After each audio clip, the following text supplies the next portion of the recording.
Bonjour, je suis Nicolas Souverain, expert en solutions Apple et créateur du site utilisersonmac.com. Dans cette série de vidéos gratuites de formation, je vais partager avec vous mes conseils afin de maîtriser l'application Keynote sur Mac. Cette application est un logiciel de présentation, donc son but est de présenter des informations. Cela peut être des informations principalement sous forme de photos, ou pourquoi pas un mémoire présenté à l'oral, ou tout bonnement une bonne vieille présentation d'entreprise, que ce soit une présentation produit, un bilan trimestriel, etc. Vous l'aurez compris, il y a plein de raisons d'effectuer une présentation et donc d'utiliser Keynote. On peut même en faire une vidéo. Bah oui, d'après vous, avec quoi je réalise toutes les animations de mes vidéos? Eh oui, avec Keynote. Bon, avant d'ouvrir cette application, je pense qu'un petit historique de ce logiciel s'impose. Keynote, comme je l'ai dit, est un logiciel de présentation. Sa première version a été présentée par Apple en 2002. Sauf que personne ne s'en est rendu compte. En fait, ce logiciel a été créé directement pour Steve Jobs. Pour les trois du fond qui ne sauraient pas qui est Steve Jobs, c'est l'un des fondateurs d'Apple et en 2002, c'était le patron de l'entreprise. Le but, c'était de lui permettre d'effectuer ses présentations lors des discours d'ouverture des Macworld, les événements organisés par Apple à l'époque. D'ailleurs, en passant, vous savez quel est le mot anglais qui correspond à un discours d'ouverture d'une conférence? Eh bien, je vous le donne en mille, c'est Keynote. Ils ne sont pas allés chercher bien loin le nom de leur logiciel. Mais bon, je ferme la parenthèse. En fait, pendant l'année 2002, Steve Jobs s'est servi de l'application Keynote pendant toutes ses présentations. Et évidemment, personne ne s'est rendu compte qu'il utilisait un logiciel inconnu. Au bout d'un an, début 2003, il a annoncé officiellement la sortie de ce logiciel qui à l'époque était payant. Alors rassurez-vous, je ne vais pas vous faire un historique détaillé depuis 2003. Disons que maintenant, il existe toujours. Il a beaucoup évolué, mais il est resté malgré tout toujours aussi génial. Il était payant et livré sur CD au début. Il est maintenant gratuit et téléchargeable uniquement via l'App Store. Donc si vous ne l'avez pas encore, n'hésitez pas à le télécharger si votre système n'est pas trop ancien. Et il existe même sur iOS, donc sur iPhone, iPad. Mais je ne vais pas parler de cette version dans cette vidéo. Si vraiment vous ne le connaissez pas, on va dire que c'est un équivalent de Microsoft PowerPoint.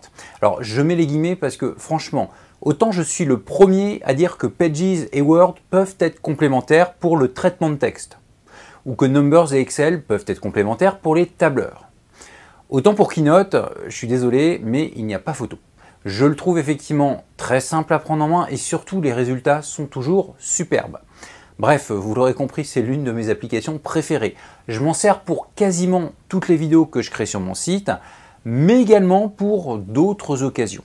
Je vous propose justement, dans cette première vidéo sur la Keynote, de vous montrer certaines étapes de création d'une présentation. Je vous montrerai dans une seconde vidéo d'autres étapes de création ainsi qu'un raccourci magique que tout utilisateur de Mac devrait connaître. Je vous indiquerai d'ici quelques minutes comment accéder à cette seconde vidéo gratuite sur la Keynote. Pour l'instant, occupons-nous des premiers outils de création que je souhaitais vous montrer. Comme je n'ai pas envie, ni pour moi ni pour vous, de faire durer cette vidéo pendant 30 minutes, je vais partir d'une présentation déjà commencée et nous allons pouvoir la continuer ensemble. Je dois faire prochainement un petit speech sur l'aviation, donc je vous préviens, vous allez voir plein d'avions en photo. Pour l'instant, j'ai 5 diapositives. On parle souvent de slides, c'est le terme anglais. Mais donc, mes diapositives sont là. Évidemment, lorsque j'ai débuté cette présentation, j'ai commencé par choisir un thème. J'ai pris celui-là. Mais quel que soit le thème choisi, vous allez pouvoir fonctionner de la même façon. Je vous propose pour ce document de rajouter une diapositive qui va correspondre à la Deuxième Guerre mondiale. Donc, je clique sur le petit plus. Je vais mettre dessus une galerie d'images, donc je vous propose de partir sur une page vierge. Vous ne l'avez peut-être pas remarqué, mais à part pour les débuts de l'aviation, je rajoute chaque fois un titre. Donc là, je vous propose de mettre la guerre en Europe. Comme je souhaite avoir la même police de caractère qu'ici, la même taille, la même couleur, etc., je vais tout bonnement réaliser un copier, coller, et je vais renommer cela. Voilà. Maintenant, je vous ai dit que je souhaitais avoir une galerie d'images, donc je vais dans les données multimédia. Et je rajoute ma galerie d'images. comme c'est si gentiment demandé, je vais faire glisser mes photos ici. Donc soit j'ouvre une fenêtre de mon Finder ou mon app photo et je les glisse-dépose dans cette zone, soit je clique sur cette icône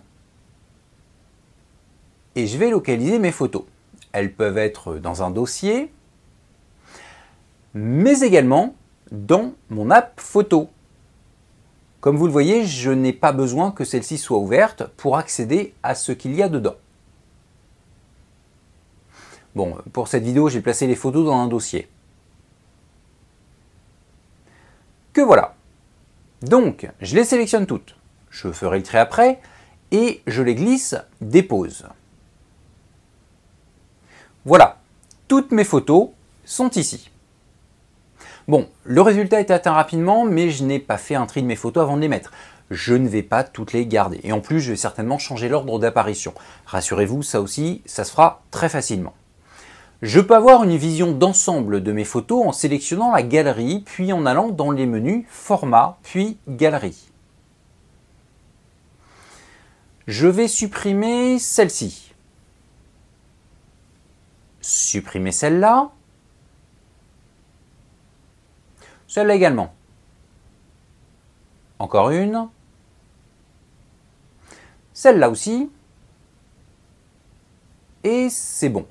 Maintenant, je vais essayer de les mettre grosso modo par ordre chronologique. J'ai bien dit grosso modo, s'il y a un mordu d'aviation qui regarde cette vidéo, ne me tapez pas dessus si je me trompe un peu. Donc en fait, j'ai juste à changer l'ordre via un simple glisser-déposer.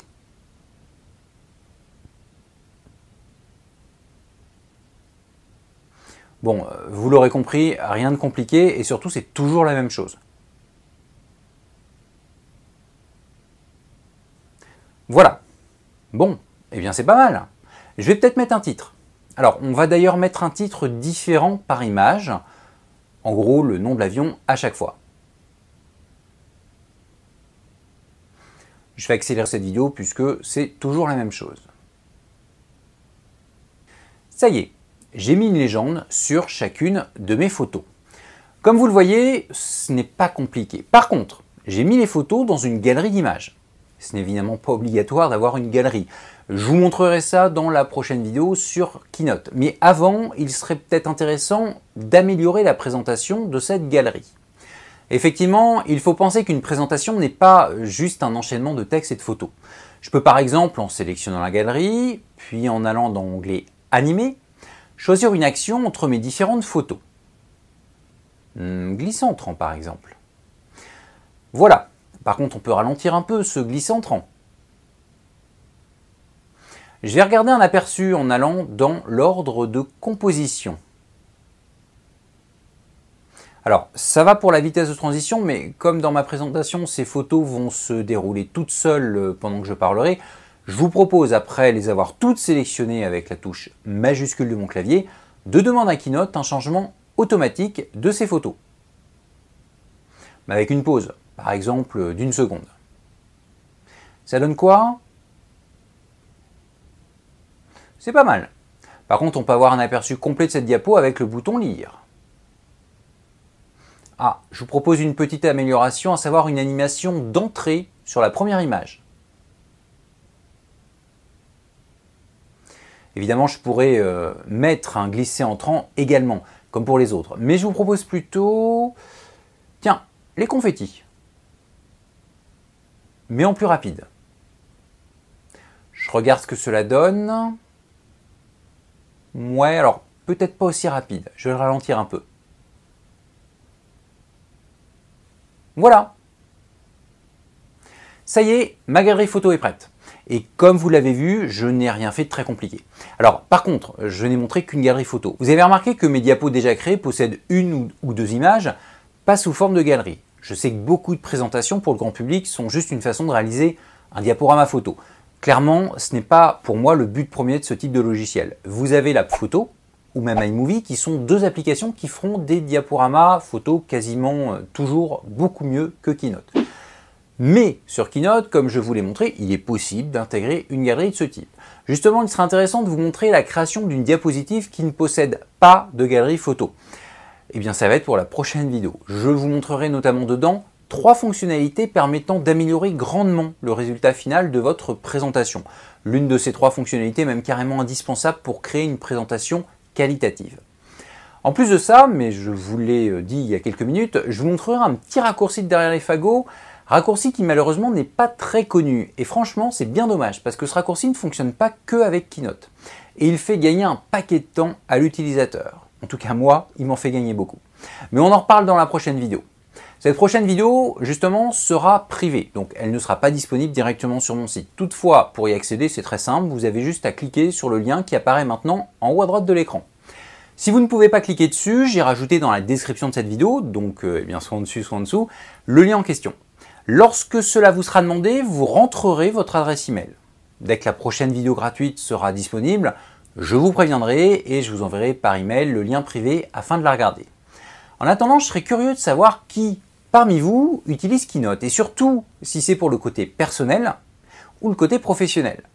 N'hésitez pas à me le dire dans les commentaires juste en dessous et n'hésitez pas à préciser quelle est la fonction de Keynote que vous préférez. Je ne parle pas forcément de celle que vous utilisez le plus, mais vraiment de celle que vous préférez. Si vous ne vous servez pas de Keynote, mais que suite à cette vidéo, vous avez l'impression que ce logiciel pourrait vous être utile, vous savez ce qu'il vous reste à faire. Le télécharger via le Mac App Store.